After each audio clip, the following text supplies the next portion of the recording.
Hey everybody, welcome to episode 14 commentary. This is our last commentary for season 1, and the episode is called Debris and Departures. I'm joined by 2 out of 3 of Cooper's kids. Unfortunately, Eric could not join us once again. He has a very busy life, and it's hard to get a hold of him, but we're going to do this commentary. And he hates us, that son of a... Anyways... We're going to start our countdown, and we're just going to get right into the episode. This one is a little bit shorter, so it should be a pretty quick commentary, but this episode is pretty fun, so I'm excited to talk about it. So here we go. We're going to do the countdown and get going. 3, 2, 1, click.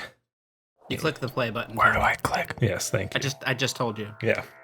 Oh, Chris answered before you even asked. Previously on vice versa.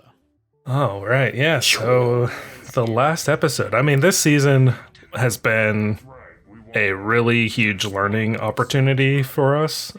We have learned so much in the season as a whole. Just like within the first 4 episodes, we learned so much. Yeah.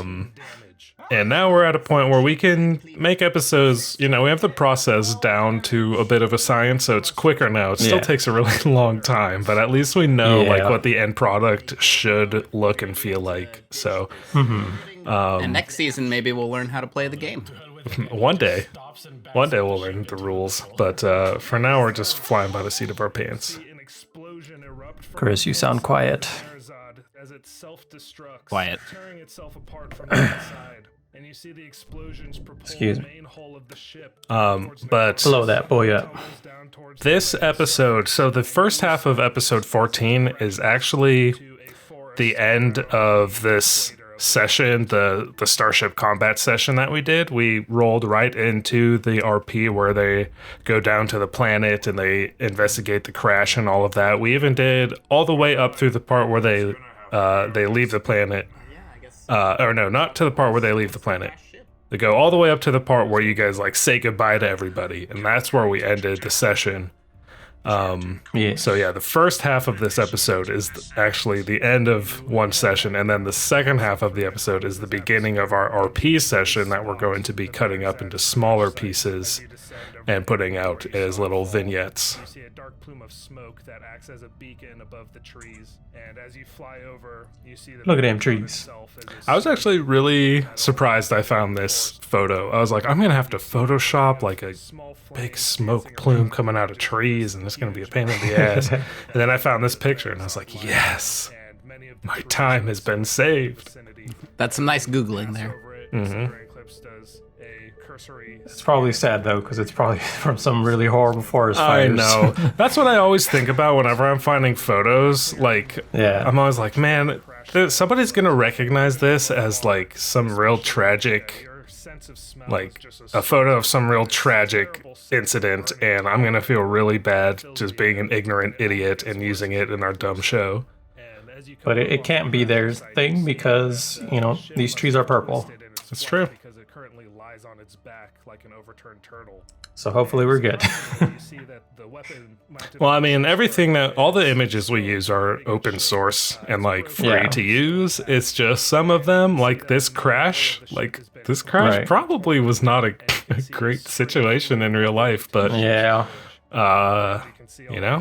it worked really well for what we needed it for, so sometimes you just gotta remove yourself from the reality of it and hope that it's not offending anybody. And about halfway down the corridor, you see a panel on the wall that's pulsing with a red light. Mishka's gonna cautiously approach. I was having some issues when I was editing this video or this episode. For some reason, whenever I would export, all of the sound effects were muting themselves, and they didn't make any sense at all. I had to re-export it 3 times without changing anything, and eventually the sound effects just came back.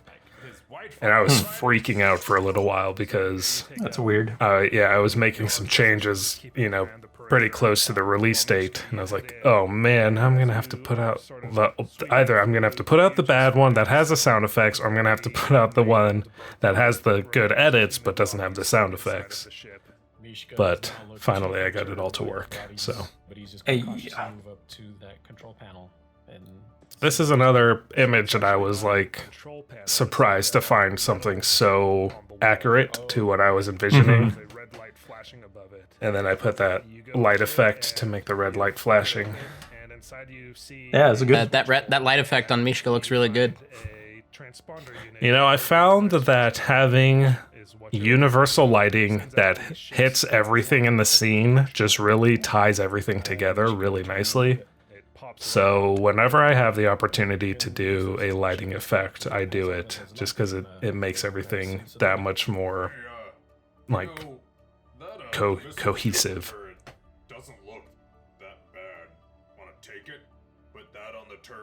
I really like, this is the first episode where we see your new art for Uko's Whitefire Trident, and I really like the updated version of it, because originally I just photoshopped like a real simple version of it. Yeah. And then I sent you that and said, hey, make Uko holding this. And yeah, it came out really good. Thank you. That the art is showing like the two of you like brandishing weapons, and Nevessa just has a data pad in her hand. Yep. Like that tracks. She has a gun. It's just in her, in the holster. She knows as soon as she takes it out of the holster, the battery's gonna fall out. So Just keeping it in there. Hasn't fallen out of the data pad yet. Just saying. Uko, how are you feeling about getting that back to the ship? Yeah, it shouldn't be a problem. So one thing we've been talking about is doing some updated art for season 2. And I could go either way. I don't really care. There's only one request that I will say I would like to have, and that is for Nevessa to not be looking over her shoulder. I was thinking about updating Nevessa either way, whether she gets a new outfit or not. Yeah. Smoldering metal at this point, but you do manage to find Having her looking over her shoulder makes it awkward because she's never looking where she's going. She's always walking without watching where she's going. Yeah, I've tried dusting off my old sketchbook and tried sketching Nevessa a couple of times, but I keep not making the time to try my own things. I think it'd be fun to do like a collaborative thing with Tony to actually kind of like sketch out my character and then like let him fix it up, because he's definitely a very good. I don't think I could ever like paint as well as you, Tony. Thank you. I definitely couldn't. It's definitely taking a lot of practice. I'm still not the best at it, and sometimes I get frustrated when it's not turning out how I want it to. but I like the idea of at least attempting to do my own Nevessa art, because I too have an art degree that I'd never use. Yeah, I'm down. And I've been wanting to do a new Nevessa, because especially after when Madison did her version of Nevessa, I'm like, I like hers a lot better than mine. Yeah. If you don't know really well. what Tony's talking about, before we launched, we had one of Tony's other artist friends do some renderings of the crew as well. And hers came out much more like animated style. Stylistic. Yeah. Which were very cool. But in the end, we chose to go with Tony's art, the one that we actually use in the show, because it matches the like Starfinder official character art a lot closer. Like, I think that your character style here matches like Madelon there pretty well, and Obretta. Like it mixes in with the official Paizo art really well, which is why I wanted to go with it.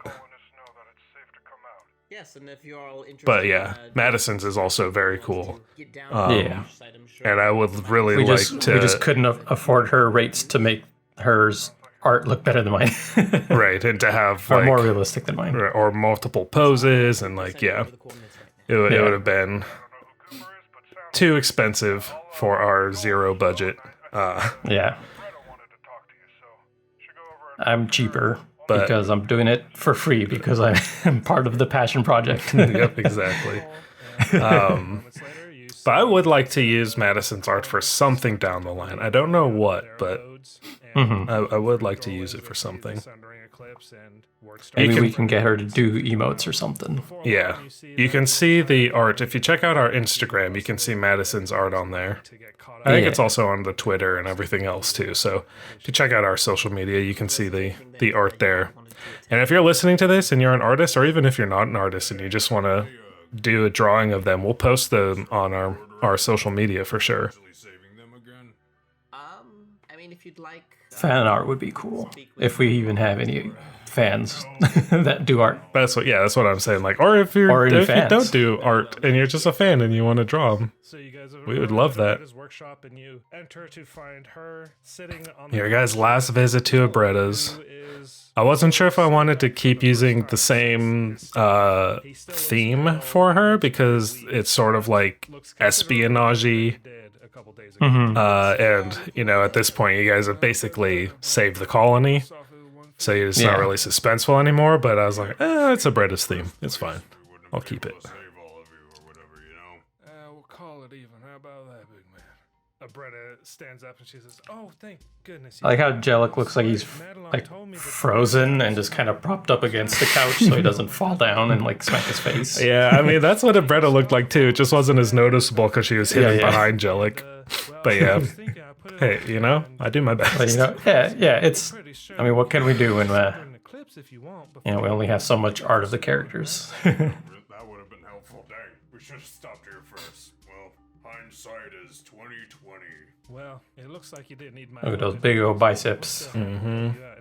Yeah, so if you guys would have come to the colony first, you could have requested an update, but you probably wouldn't have been able to get it all done in time. Because, it takes like at least a few hours, if not a couple days, to upgrade your ship. Right. So, yeah. Like, if you guys had come here, they would have been like, "Oh, we found stuff, but..." and then, like, point up to the sky. There's a ship right there. Yeah. Don't think we have time for that. I don't want to take away from your defenses. That's the only thing. Well, it's up to you. I'm not in any position to deny y'all whatever you want. You've done more than enough to earn anything you need. Given how things have went, or almost went bad with the Barasat. I was also kind of surprised that you guys weren't just like, "Yeah, give us all the missiles you have. They are compatible after all. We want all the missiles. We don't care if you guys are left here with nothing." But not leaving them. That sounds Especially Well, Uko. all right. Yes, I will. Like, we need I'm trying to play Mishka a little more pragmatic. Yeah, and I think Eric has mentioned before. If I guess I can speak for Eric since he's not here to speak for himself. Yeah. I think he's always talked about like Uko putting up a front of kind of like being that ruthless mercenary, but like when it kind of comes down to it, he's actually just a big old softy. That's true. Yeah, he's got a soft, gooey nugget center What are you doing? inside that hard, crunchy dragon exterior. And it's purple. Yeah, I heard that Uko melts in your mouth, not in your hand. So Mishka and Abretta head down towards the southern edge of the. We can leave that to the fan artist to figure out. Oh, so here's a fun fact. So you see that barn-looking one in the bottom right? Oh yeah, That's fading out of view now. So that's that's the stable, which is where Mr. Kresk works. You guys never met him, but he is in charge of like the vehicles. And if you had gone and talked to him, you would have found out that he was missing his voice box, like his electronic voice box, which had been taken by the Hobgars. So if you had known to look for stuff in the Hobgar trap, you would have found his voice box in there. And if you were to return it to him, he would have given you guys motorcycles, so you could have ridden motorcycles to the crash site. Oh, that would have been dope. And also it would have given me a chance to use my telepathic communication to talk to him. But you guys never went to look for Kresk or anything. I tried to drop his name a few times to Yeah, maybe you mentioned him a few times, but Yeah. I don't think he's not a necessary person for you guys to interact with. So his name never really came up in like a. It's like, hey, you should go talk to him, Right. sort of way. It was never a point that was drawn on our map. So we're like, well, we don't need to go there. yeah, you didn't get a mission from Abretta to see him, but she did mention like if you want, like a big battery or something like that, that he would probably have stuff like that. Well, true. But yeah, you guys never had a reason to go visit him, so you didn't, and and that's why when he's fixing up your ship, he still doesn't have his voice box. So I say that he's strangely He's just there. quiet as he's fixing up your ship. Regardless, if you choose to accept this assignment, you and your team will be compensated for your efforts. She looks Compensation. She says, So this part is actually where we ended the session. Right after this call was where we ended the session, and then we pick up and the video ends. the next session as you guys are getting ready to leave, basically. Sending a message this far takes like at least. Yeah, it was so long ago. It's hard to remember when important part. sessions ended and started. Yeah, I only remember because I edited them together. We Yeah. got deputized. Hell yeah. The next couple days wear on relatively. So yeah, this is the start of the slowly next as session right here. settlement licks its wounds, and the colonists try to get things back into. I wasn't sure. I kept going. I redid this shot multiple times because I wasn't sure about the scaling of the ship. You see freshly And I was like, panels that you know what, it's sit fine. on the ship's hull, and there's Yeah. mismatched metal that It's is good, used fine to enough. patch up the damage that You was know, it could be sustained. further back than it looks or something. I don't know. Mr. Kresk, a strangely silent individual, deftly installs a torpedo launcher into the ship's Yeah. Why is he so Good old strangely silent? It's Silent Mr. Kresk. So I was actually thinking, and I would totally allow you guys to retcon it a bit if you wanted to, or you could wait until you get another opportunity to upgrade your ship. But I think it makes more sense to have the coil gun on the turret so that Uko can fire that all the time, and then have the torpedoes on the forward mount so that Mishka can fire, because there's only 5 torpedoes, right? So having those on the front turret so that you can fire as you're flying towards something, and Uko can just fire the coil gun every round and not have to worry about ammo. That's true. That's a good point. Yeah. Regardless, Uko, you leave more than one residence with a filled belly and some food for the trip ahead. So if you guys wanted to do that, I would allow you to retcon it, or, you will have opportunities to switch around your ship and upgrade it more later on if you want to wait for that. Despite knowing that the information on the Empire is sparse, and But we'll deal with that when we come to it. The tenuous relationship it has with the Pact worlds. Could have, yeah. Like could have one of the NPCs be like, "Why'd you do that? That's stupid." And then we're like, "Oh yeah, that's true. Guess we'll change it." Those who have studied the Islanti Empire already know. Yeah, somebody met recently in a session we have played may have some expertise on ship stuff. Yeah. But beyond that, there's little to be found.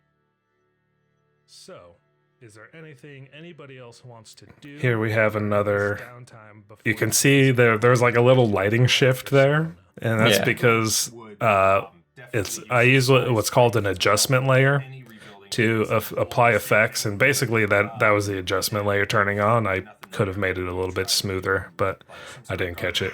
Anyways, that's why it's like starting to blow out with the exposure here, because the adjustment layer I use to like change the lighting across the entire scene over time, so it gives it this like sun going down effect. And then it'll go to night. So that way, if And then it'll be a good effect. sunrise. I like it. they're not as screwed Yeah. with, And it's more noticeable here than it was in a previous episode. I think episode 9. Engineering check and see how well you are able to sort of. But yeah, I like it. It's a effective effect. that's only a 10. So if I Yeah, can so- ask, I don't know if we ever got a specific answer to it. Those glowy rocks in that little hole there. Yeah. What was that deal with that again? So Was it relevant, or is it just like ambiance essentially? yeah, it's not like a magical rock. It's not anything special really. It's just like a feature of this clearing that they built their settlement around. Basically, it's called the Glimmer Rock. It's called out in the adventure, but like it's literally just like it's a rock face with crystals in it, and that's it. So if you guys, just curious if there was like something that we like completely missed about it, or if it's just like because I think we got like that much information. It's just like yeah. It's the Glimmer Rock. So yeah, actually, in one of the first sessions, you guys, or maybe it was right when you went over to the Hobguard trap for the first time, I sort of called out the Glimmer Rock and was saying like, "Hey, you know, it's a thing. It's there." And I think at that point I was like, I think it might be important because it's in the book. Let me look it up real quick. And then I looked it up and I was like, oh no, it's just a landmark basically. But yeah, if you guys had gone and investigated it, it's, you know, just a real nice rock face with a bunch of crystals jutting out of it. And you see Abretta standing with Delic, his arm over her. So I had to re-block this scene after I was making the thumbnail for the episode because I wanted Garaya to be visible, and I actually had her where Carol is back there, the tanning, the hide woman back in the background. But when I put the episode number, onto the thumbnail, it covered up Garaya, so I switched her position so that she would be visible in the thumbnail. There's no problem, my friend. That's right. Y'all be careful out there, you hear? Especially you, Ook. Everybody's favorite NPC, Carol. You know. Yeah, Carol. We talk to her so much. That one lady that Madelon talked to that I threw in here because I wanted to be in the scene. I threw her in here because I had the art, and I was like, might as well make the crowd look a little bit bigger. She always just makes me nervous because of the tanning knife. Yeah, just gonna stab somebody with it. Go stab Nicker Offerman. Nicker Offman. Nicker Offerman. Like a key standing upright, and a pattern of circuits glows faintly on its surface. With that knife, she could nick him or offer him. Haha. It's true. They help make computers less fidgety, if you know what I mean. So this part of the adventure, you guys really were only supposed to get the railgun that Madelon gives to Mishka at the end. But I can't use. Nobody in the party can use a railgun, except for, I guess, Uko, but he doesn't use ranged weapons. Yeah. And so I was like, well, this is a kind of a letdown. And even if it was like, even if you could use it, I still wanted to have everybody get a little something at the end of it. So I gave everybody a little something. Uko at this point furrows his brow and quickly runs back into the ship, as small as the ship is. I think I only got the railgun, which you can't use. Well, I know, but you can sell it. It is worth something. And he's gonna hand that big old wing boy. And I actually did just straight up forget that you couldn't use long arms and only sniper rifles. So I was like, okay, so Mishka's gonna get a nice railgun, and then Nevessa will get I thought it was a rifle. Yeah. When you hand it to her, it's like it's massive compared to her, and she just like looks But, little almost. Madelon also thought it was a sniper rifle. Yeah, that's true. Like, I've seen Mishka with a sniper rifle. This is a rifle, right? Here you go. Yep. As you guys are having this exchange, So I had Tony separate out Uko's pike for that effect as well, giving Abretta the pike, swapping out her wrench. The only time she is without her wrench the entire adventure is when Uko gives her a giant pike. well, good luck out there. And She doesn't Their have a dual wielding feet. electrical lines goes down. They can use that as a replacement pole. That's right. Just don't touch it when you pass by. Just doing what was I was thinking about making Uko actually blush there, but I didn't. You wait here 1 second, okay? And once again, runs back into the ship. Give him those blush lines that Or they just- love in anime. Just like a real intense, like red light over his face. We took this, and I want you to be safe. Perhaps you or your brother can hold on to this and make sure you're okay for when I come back from my pike. And I was wondering what he was running in and what he was gonna give to Garaya, and then he came out with a gun, and I was like, what? Well, shit, that's like the last thing Garaya wants is a giant rifle, but okay. Elise sets it down on the ground in front of her, and she reaches up to her neck and unlatches the necklace she's wearing, and she holds it out to put it on. Did you change the art on her pendant to be a lion? When I left the Pact World. Yeah. Okay, because Garaya's art, this art She for had like Garaya, it started as a human woman from Yeah. from Pathfinder, I think the art is, and I was like, Tony, can you make her into a Lashunta? Lengthen just enough for And Yeah, so, she had like a. large neck. It was like a bow and arrow on the pendant. Oh, okay, I thought it was like a scale, but yeah, bow and arrow makes sense. Ward off disease and infection. So yeah, if you look real close, it's a lion on there now. Brink of death. Seems That It's a little attention to awkward detail. because I don't think anyone would hold it like that, like with a fist. But I was like, yeah, I don't want to do that much editing. Yeah, no, it's fine. Actually, it's supposed to guard your life, but anyways. Right, yeah, no, And he tries to bring himself up. Can't see Nick Offerman, just his legs. Just his key skirt, thank you for this. because of Uko's big ass wings. Even though this is the smaller version of Uko's big ass wings. Versus ongoing effects from disease, poison, etc. Or it can be used. So when I saw to the stabilize without recovery swelling or ages, bleeding. I think it's called, But once in the inert and can in the armory so it's book, sort of like, the supplemental book for Starfinder, the armory, that has a bunch of equipment and stuff in it. I saw the recovery ages and I was like, oh yeah, this one's for Uko, for sure. You can see that he's cradling a large object wrapped in cloth in his other arm. Definitely needs it. And as he goes down, I went back and forth on a couple things for Navessa. I forget what they were, but I ended up going with the computer idol because of basically just like prepping you guys for later stuff. I thought it would be useful and would come in handy later on. So looking forward to seeing that thing in action. He says, "This butte is Yeah. a gift from the miners in the Blue Tin Mountains, where Garai's family's set up. I think it's a rail gun. I don't know what. I like his staff. But Yeah. I'm thinking that I might have to pay them a visit. Anyways, this baby's yours." And he hands you the rifle, Mishka. What's he staring at? There's nothing over there. He's looking at the ship. Oh, fair. It's a rail gun, brand new. All of the slides and the. Not to look directly into the camera. Oiled and it's beautiful. Thank you. He's in love with Cooper. Hopefully I won't have much Just need for it. this, hoping to see him for some reason. Where we're going. That's right. And he steps back in line with the rest of the colonists, and you see him and Abretta Angelic and Garaya Lee and all of the rest of the colonists all standing there smiling. I had Navessa leave first because Navessa is always the person who's like, all right, enough dilly-dallying. Let's go do this thing. So it's like, she's not going to hang out to see everybody off. She's just going to say goodbye into it. and then go. She's not sentimental. Yep. Give the Islantia our regards. The colonists all cry out their cheers of agreement as the door shuts.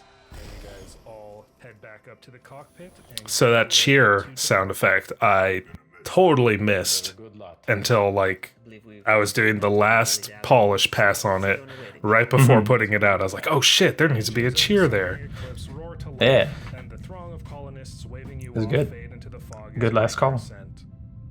And within moments, you Wait, didn't it turn nighttime? For it. It is like evening. And there's a montage And here's of the switches and knob turns. there's the Easter egg, Girl fart. the girl fart Easter egg. If you're not in the Discord, there's an Easter egg on that montage. For I don't know people if it's in so the much of Discord. an Easter egg as more of like a dumb inside joke. Yeah, that could be an Easter egg. As a lot of Easter eggs are.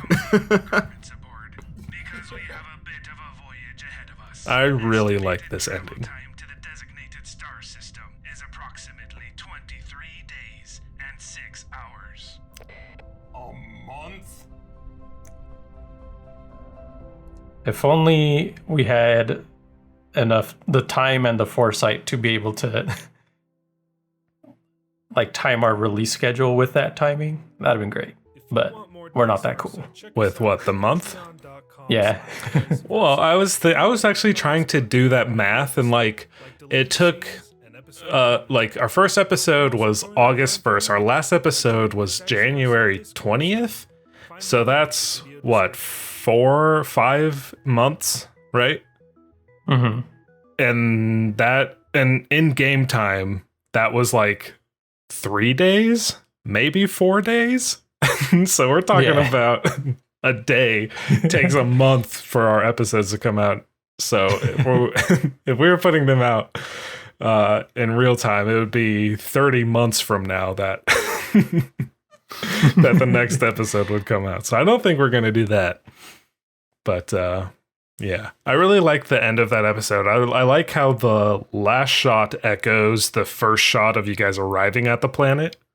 Mm-hmm. And I also just really like the punctuation of Uko saying a month at the very end. I think that's good. I was very satisfied with the way that all came together.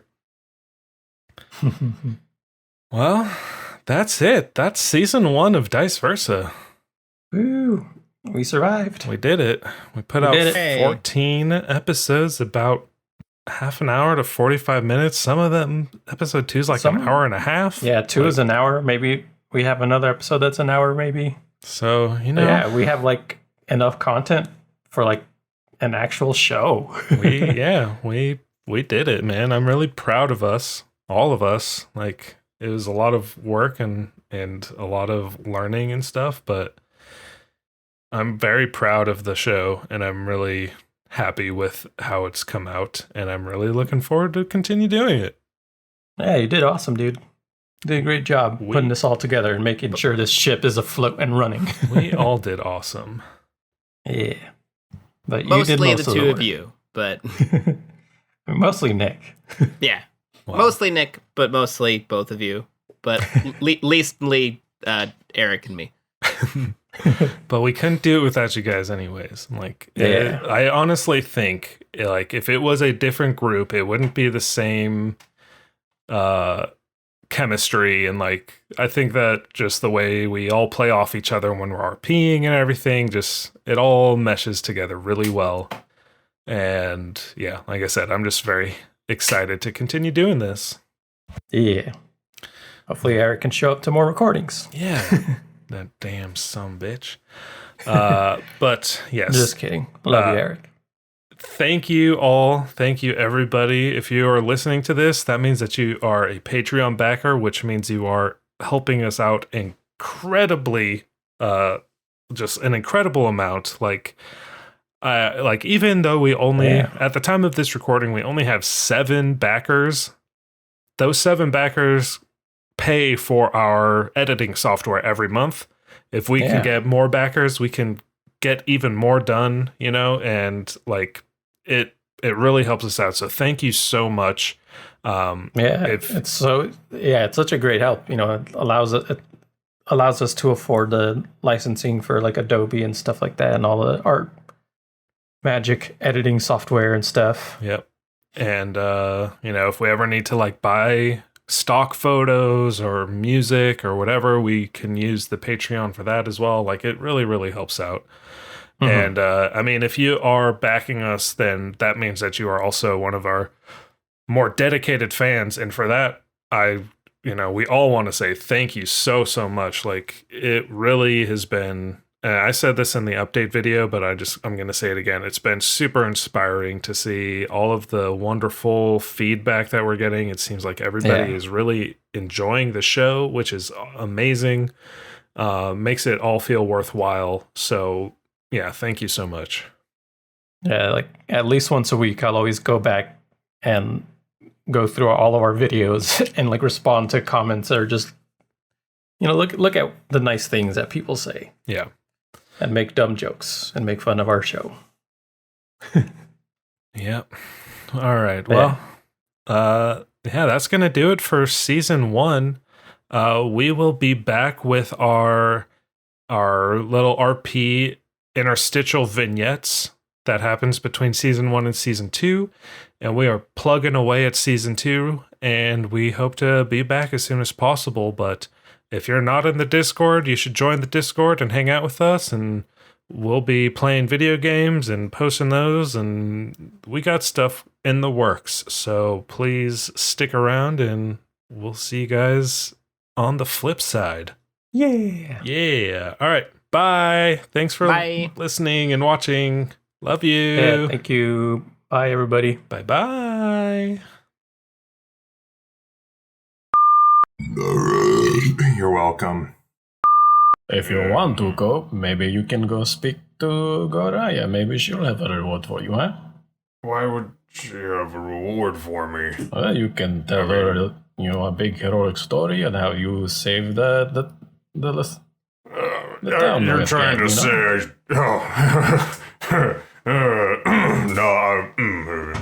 we don't have time. Abretta wants to see us. All right. Now. So you guys arrive at Abretta's workshop. The important part is that you guys have Pact World sanction to go into Aslanti space. We done got deputized. Hell yeah. Ugo's like, great. What does this mean? Can I kill anyone I want? Do I have a license to kill? Well, you'll have to ask Navessa that when she tells you about this message. Yeah. She doesn't tell us at all. She's like, yeah, no, it was nothing at all. I just need to see someone when I get back about some money they owe me. No big deal.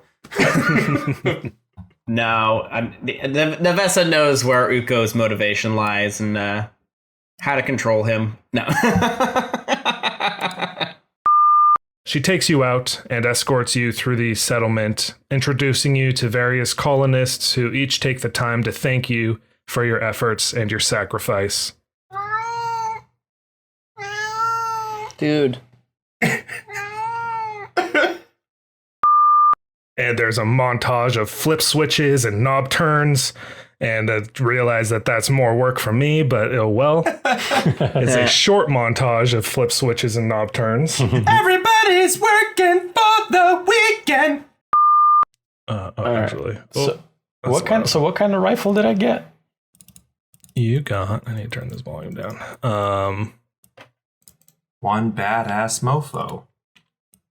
Railgun? Yeah, let me And while we're talking about stuff, while you're doing that, I have a weaponsmithing kit toolkit, but also, and it might be the same thing, engineering specialty toolkit weaponsmithing. Yeah, those are the same thing. Same thing. Okay, then I will adjust the numbers that I was given for the one that I wrote in onto the report.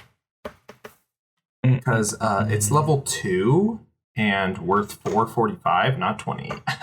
Some semblance of normal. Okay. It is a.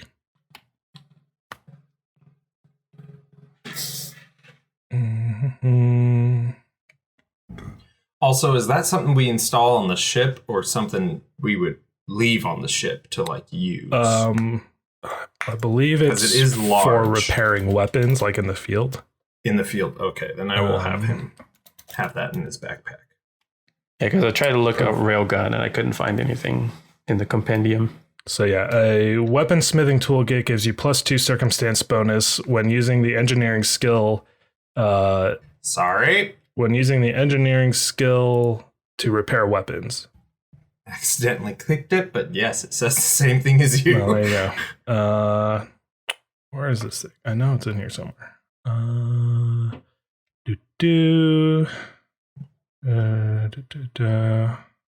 after you look up his railgun, I messaged you earlier about the Aegis, the necklace, recovery Aegis. Mm-hmm. It wasn't in the compendium either. Oh, so, yeah, those are from the stuff they haven't added to Roll20 yet.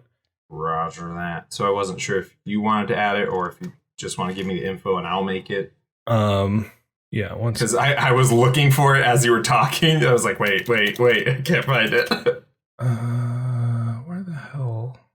Mm-hmm. I mean, if we're not going to be fighting stuff, we can look for it later. We might be. It's just like I know it's here for sure. Oh, hey, would we be what would be maxed over the next few days? Stamina, not hit points, though, right? So don't worry about that for now.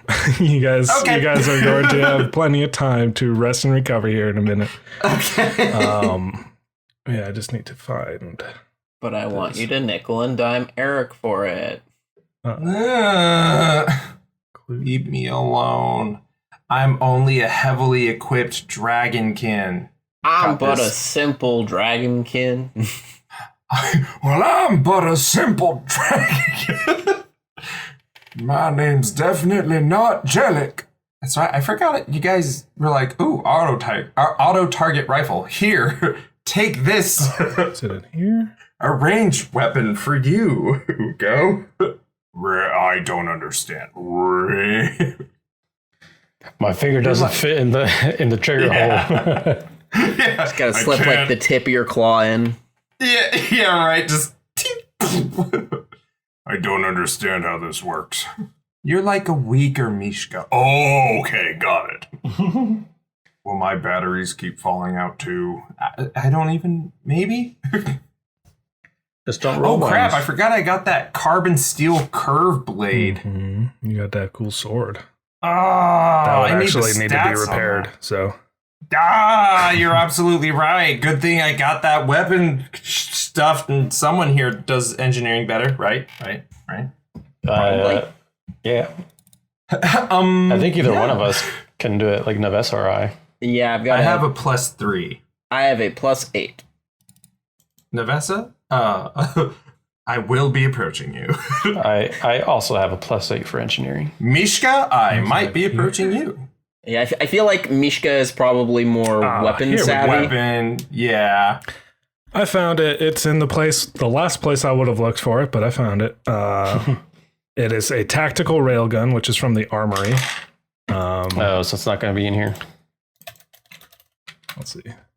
It does not look like it, but when I click on this, it shows up. There's like a entry for it, but it's not on the fucking compendium. It's in the system, but not the compendium. Yeah. Time to hack the planet. Let's see if I... Yeah. By the by, just a reminder for my teams, not Nick. He knows. Ugo, well, I can specify this later on. Oh, hey, there it is for everyone.